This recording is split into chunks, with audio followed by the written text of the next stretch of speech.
A triangle is a polygon with 3 edges and 3 vertices. It is one of the basic shapes in geometry. A triangle with vertices A, B, and C is denoted, in Euclidean geometry, any 3 points, when non-collinear, determine a unique triangle and a unique plane. This article is about triangles in Euclidean geometry except where otherwise noted. Types of triangle. By lengths of sides, triangles can be classified according to the lengths of their sides. An equilateral triangle has all sides the same length. An equilateral triangle is also a regular polygon with all angles measuring 60 degrees. An isosceles triangle has 2 sides of equal length. An isosceles triangle also has 2 angles of the same measure, namely, the angles opposite to the 2 sides of the same length. This fact is the content of the Isosceles Triangle theorem, which was known by Euclid. Some mathematicians define an isosceles triangle to have exactly 2 equal sides,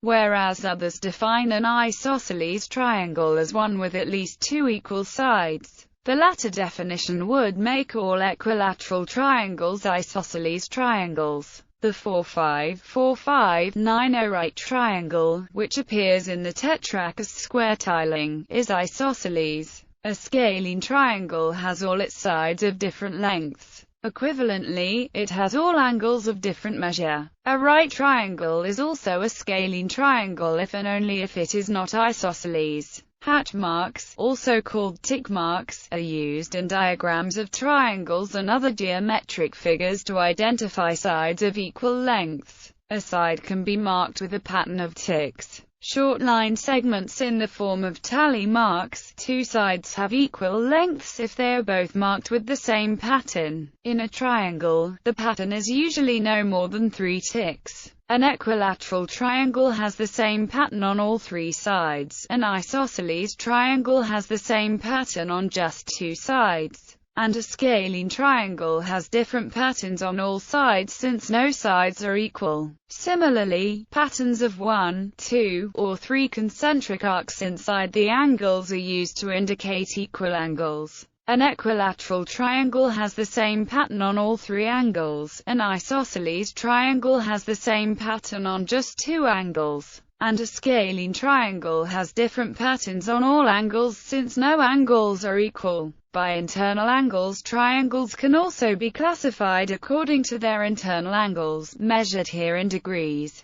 A right triangle has one of its interior angles measuring 90 degrees. The side opposite to the right angle is the hypotenuse, the longest side of the triangle. The other 2 sides are called the legs or catheti of the triangle. Right triangles obey the Pythagorean Theorem. The sum of the squares of the lengths of the 2 legs is equal to the square of the length of the hypotenuse. A2 plus B2 equals C2, where A and B are the lengths of the legs and C is the length of the hypotenuse. Special right triangles are right triangles with additional properties that make calculations involving them easier. One of the 2 most famous is the 3-4-5 right triangle, where 32 plus 42 equals 52. In this situation, 3, 4, and 5 are a Pythagorean triple. The other one is an isosceles triangle that has 2 angles that each measure 45 degrees. Triangles that do not have an angle measuring 90 degrees are called oblique triangles. A triangle with all interior angles measuring less than 90 degrees is an acute triangle or acute angled triangle. If C is the length of the longest side, then A2 plus B2 greater than C2, where A and B are the lengths of the other sides. A triangle with one interior angle measuring more than 90 degrees is an obtuse triangle or obtuse angled triangle. If C is the length of the longest side, then A2 plus B2 less than C2, where A and B are the lengths of the other sides. A triangle with an interior angle of 180 degrees is degenerate. A right degenerate triangle has collinear vertices, 2 of which are coincident.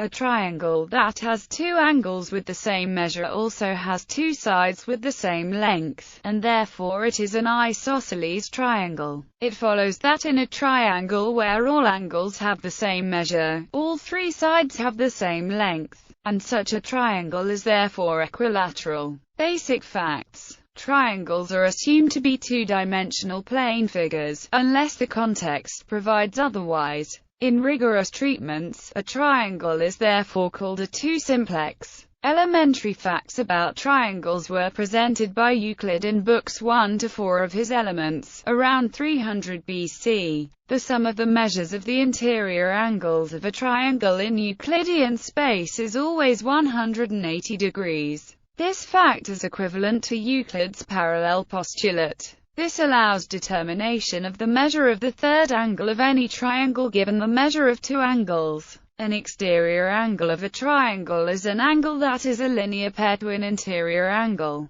The measure of an exterior angle of a triangle is equal to the sum of the measures of the two interior angles that are not adjacent to it. This is the exterior angle theorem. The sum of the measures of the three exterior angles of any triangle is 360 degrees. Similarity and congruence. Two triangles are said to be similar if every angle of one triangle has the same measure as the corresponding angle in the other triangle. The corresponding sides of similar triangles have lengths that are in the same proportion, and this property is also sufficient to establish similarity. Some basic theorems about similar triangles are: if and only if one pair of internal angles of two triangles have the same measure as each other, and another pair also have the same measure as each other, the triangles are similar. If and only if one pair of corresponding sides of two triangles are in the same proportion as another pair of corresponding sides, and their included angles have the same measure, then the triangles are similar. If and only if three pairs of corresponding sides of two triangles are all in the same proportion, then the triangles are similar. Two triangles that are congruent have exactly the same size and shape. All pairs of corresponding interior angles are equal in measure, and all pairs of corresponding sides have the same length. Some individually necessary and sufficient conditions for a pair of triangles to be congruent are: Shash postulate. Two sides in a triangle have the same length as two sides in the other triangle, and the included angles have the same measure. Asher. Two anterior angles and the included side in a triangle have the same measure and length, respectively, as those in the other triangle. SSS. Each side of a triangle has the same length as a corresponding side of the other triangle. AAS. Two angles and a corresponding side in a triangle have the same measure and length, respectively, as those in the other triangle. Some individually sufficient conditions are: Hypotenuse Leg Theorem. The hypotenuse and a leg in a right triangle have the same length as those in another right triangle. This is also called RHS. Hypotenuse Angle Theorem. The hypotenuse and an acute angle in one right triangle have the same length and measure, respectively, as those in the other right triangle. This is just a particular case of the AAS theorem. An important condition is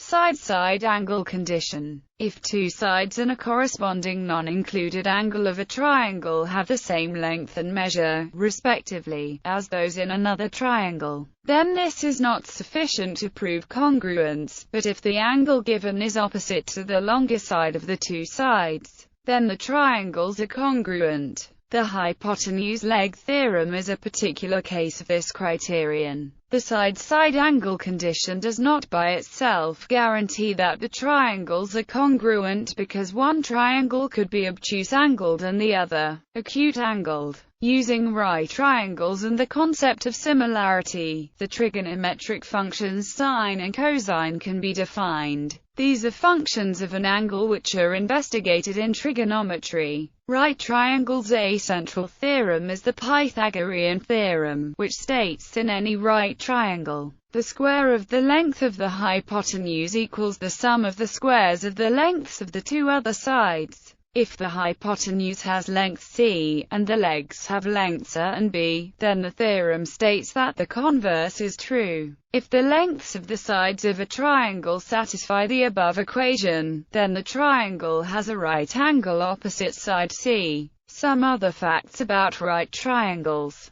The acute angles of a right triangle are complementary. If the legs of a right triangle have the same length, then the angles opposite those legs have the same measure. Since these angles are complementary, it follows that each measures 45 degrees. By the Pythagorean theorem, the length of the hypotenuse is the length of a leg times square root 2. In a right triangle with acute angles measuring 30 and 60 degrees, the hypotenuse is twice the length of the shorter side, and the longer side is equal to the length of the shorter side times square root 3. For all triangles, angles and sides are related by the law of cosines and law of sines. Existence of a triangle. Condition on the sides. The triangle inequality states that the sum of the lengths of any two sides of a triangle must be greater than or equal to the length of the third side. That sum can equal the length of the third side only in the case of a degenerate triangle, one with collinear vertices.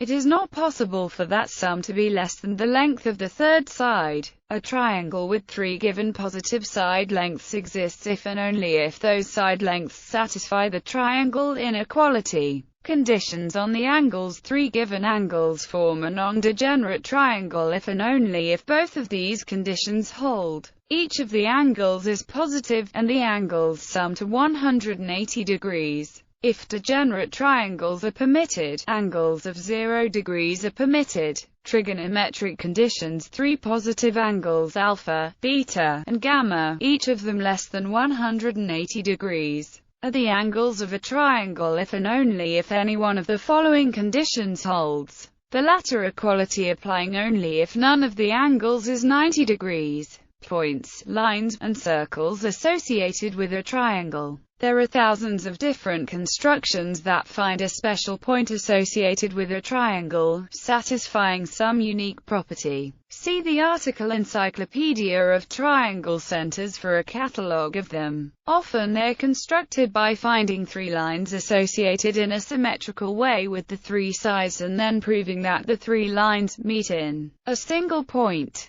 Similarly, lines associated with a triangle are often constructed by proving that three symmetrically constructed points are collinear. Here Menelaus' theorem gives a useful general criterion. In this section just a few of the most commonly encountered constructions are explained. A perpendicular bisector of a side of a triangle is a straight line passing through the midpoint of the side and being perpendicular to it, i.e., forming a right angle with it.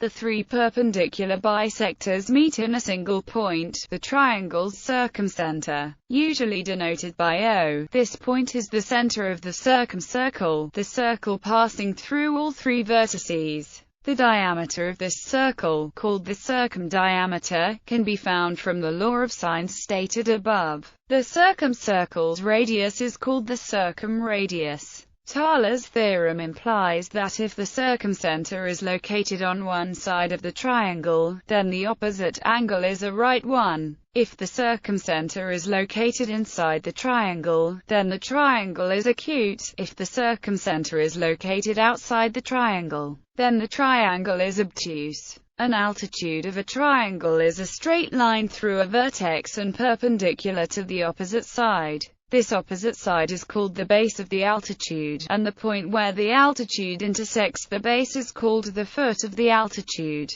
The length of the altitude is the distance between the base and the vertex. The three altitudes intersect in a single point, called the orthocenter of the triangle, usually denoted by H. The orthocenter lies inside the triangle if and only if the triangle is acute. An angle bisector of a triangle is a straight line through a vertex which cuts the corresponding angle in half. The three angle bisectors intersect in a single point, the incenter, usually denoted by I, the center of the triangle's incircle. The incircle is the circle which lies inside the triangle and touches all three sides. Its radius is called the inradius. There are three other important circles, the excircles. They lie outside the triangle and touch one side as well as the extensions of the other two. The centers of the in and excircles form an orthocentric system. A median of a triangle is a straight line through a vertex and the midpoint of the opposite side, and divides an triangle into two equal areas. The three medians intersect in a single point, the triangle's centroid or geometric barycenter, usually denoted by G. The centroid of a rigid triangular object is also its center of mass.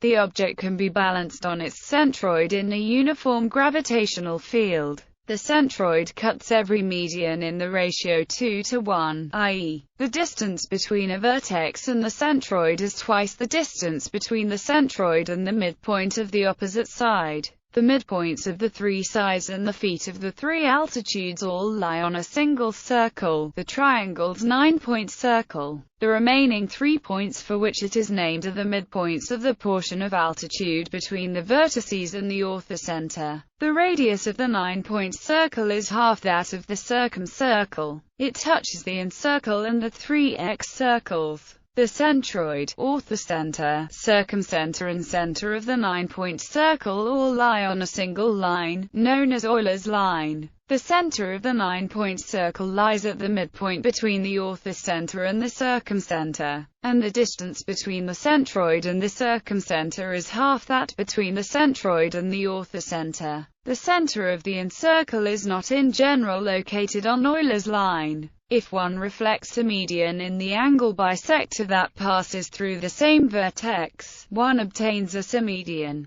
The three symmedians intersect in a single point, the symmedian point of the triangle. Computing the sides and angles. There are various standard methods for calculating the length of a side or the measure of an angle. Certain methods are suited to calculating values in a right-angled triangle. More complex methods may be required in other situations. Trigonometric ratios in right triangles. In right triangles, the trigonometric ratios of sine, cosine and tangent can be used to find unknown angles and the lengths of unknown sides. The sides of the triangle are known as follows. The hypotenuse is the side opposite the right angle, or defined as the longest side of a right-angled triangle, in this case h. The opposite side is the side opposite to the angle we are interested in this case A. The adjacent side is the side that is in contact with the angle we are interested in and the right angle, hence its name. In this case the adjacent side is B. Sine, cosine and tangent. The sine of an angle is the ratio of the length of the opposite side to the length of the hypotenuse.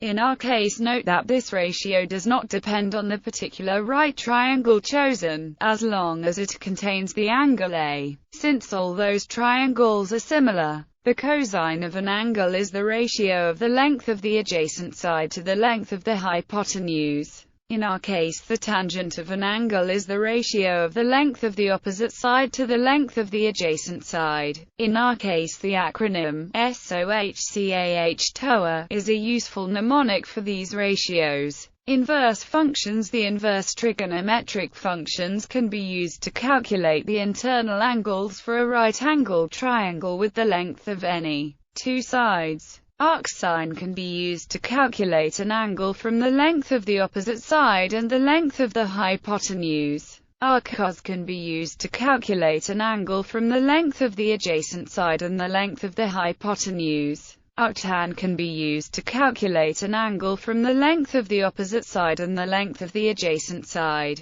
In introductory geometry and trigonometry courses, the notations sin -1, cos -1, etc. are often used in place of arcsine, arccos, etc. However, the arcsine, arccos, etc. notation is standard in higher mathematics where trigonometric functions are commonly raised to powers, as this avoids confusion between multiplicative inverse and compositional inverse. Sine, cosine and tangent rules. The law of sines, or sine rule, states that the ratio of the length of a side to the sine of its corresponding opposite angle is constant.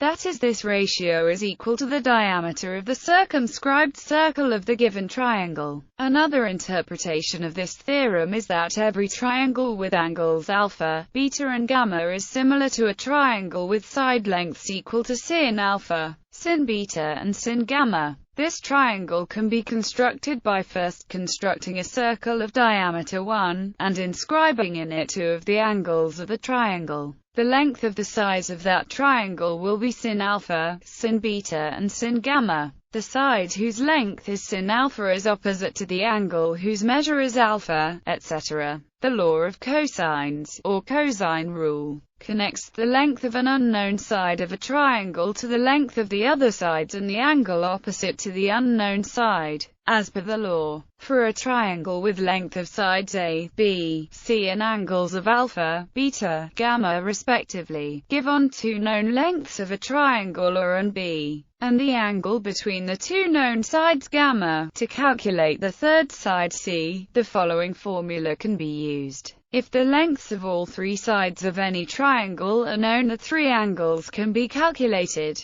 The law of tangents or tangent rule can be used to find a side or an angle when you know two sides and an angle, or two angles and a side. It states that solution of triangles is the historical term for the solving of the main trigonometric problem, to find missing characteristics of a triangle when at least three of these characteristics are given. The triangle can be located on a plane or on a sphere. This problem often occurs in various trigonometric applications, such as geodesy, astronomy, construction, navigation, etc.